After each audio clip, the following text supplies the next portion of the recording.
Good Tuesday, everyone, and welcome to this edition of Conversations Daily News. I'm your host, Cyrus Webb. Glad you all could join us once again.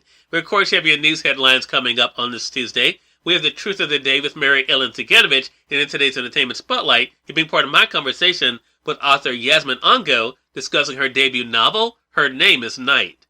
Enjoy today's program. For Conversations Daily News, I'm Cyrus Webb with your Tuesday headlines. In international news, leaders dial up doomsday warning to kickstart climate talks. World leaders turned up the heat and resorted to end-of-the-world rhetoric on Monday in an attempt to bring new urgency to sputtering international climate negotiations. The metaphors were dramatic and mixed at the start of the talks, known as COP26. British Prime Minister Boris Johnson described global warming as a doomsday device strapped to humanity. The United Nations Secretary General told his colleagues that humans are digging our own graves, and Barbados Prime Minister, speaking for vulnerable island nations, added moral thunder, warning leaders not to allow the path of greed and selfishness to sow the seeds of our common destruction. Amid the speeches, the Indian Prime Minister said her coal-dependent country will aim to stop adding greenhouse gases to the atmosphere by 2070, 2 decades after the United States and at least 10 years later than China. The Indian Prime Minister said the goal of reaching net zero by 2070 was one of 5 measures India planned to undertake to meet its commitments under the Paris Climate Accord. Meanwhile, U.S. President Joe Biden and the German Chancellor Angela Merkel avoided soaring rhetoric and delved into policy.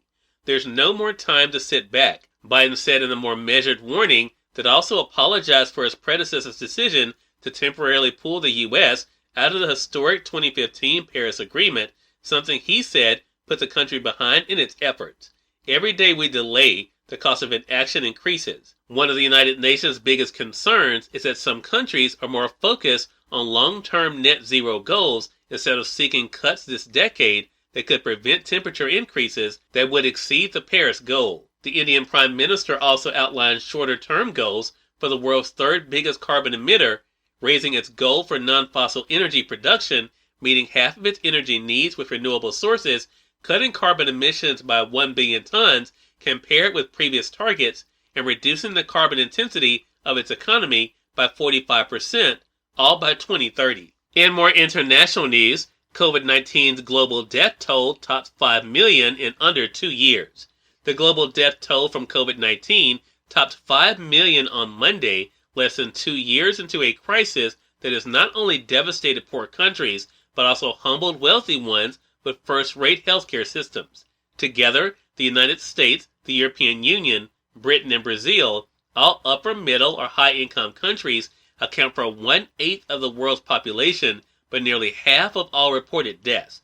The U.S. alone has recorded over 745,000 lives lost, more than any other nation. Globally, COVID-19 is now the 3rd leading cause of death after heart attack and stroke. In national news, Americans sour on economy amid inflation woes. Americans' opinions on the U.S. economy have soured noticeably in the past month, a new poll finds, with nearly half expecting economic conditions to worsen in the next year. Just 35% of Americans now call the national economy good, while 65% call it poor, according to a poll by the Associated Press NORC Center for Public Affairs Research.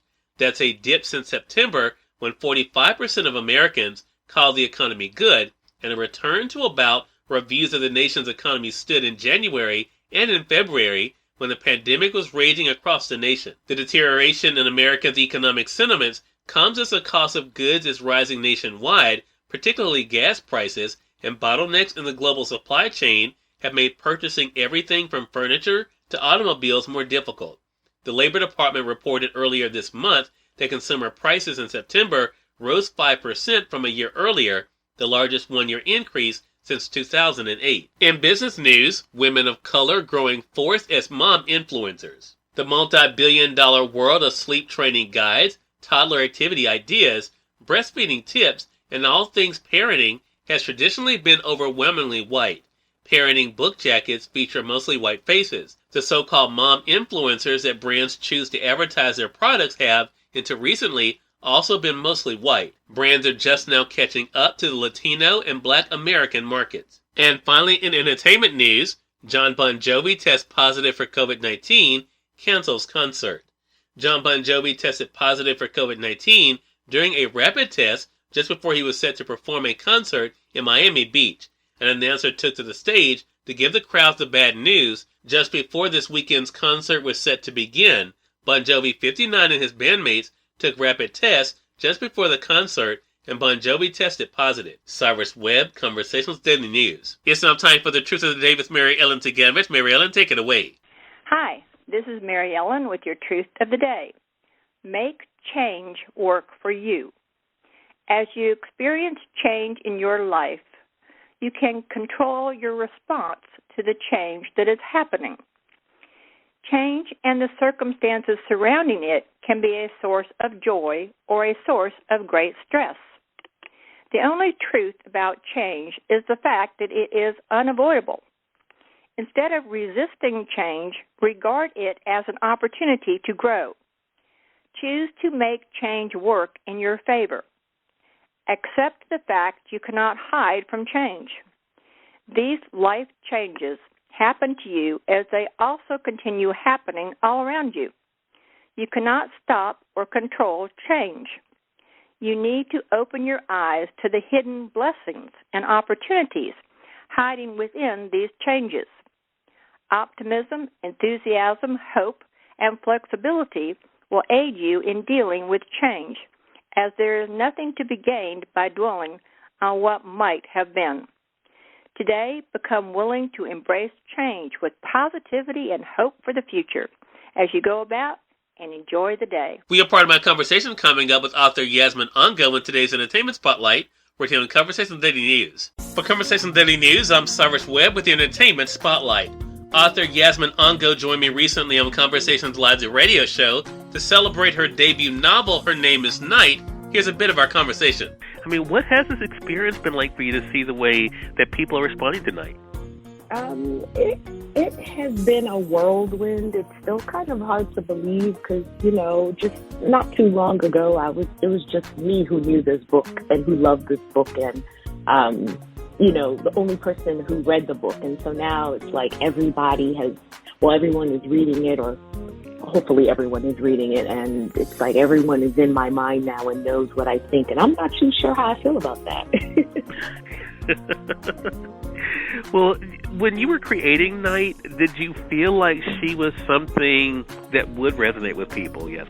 I actually really did, because I was writing a character that I myself wanted to see and read, and I have been wanting to see and read this kind of character for a very, very long time. I wanted to see, a woman, a black woman, a woman not even from, America or whatever, that has gone through a lot of, adversity in her life, in these genres and spaces where we don't usually see, black women and doing these things that we really don't usually see them or haven't seen throughout history, because those are the kinds of books and movies and TV shows that I love, is action, suspense, thriller, really like spy kind of things. And so I really, really wanted to see that. And when I was writing her story, and her story was so compelling to me, and I was going through a lot of things at that time, so I was just getting all that stuff out there. I was like, I really think when I finished it, I think people are going to like it. If only I can get a chance to get it in,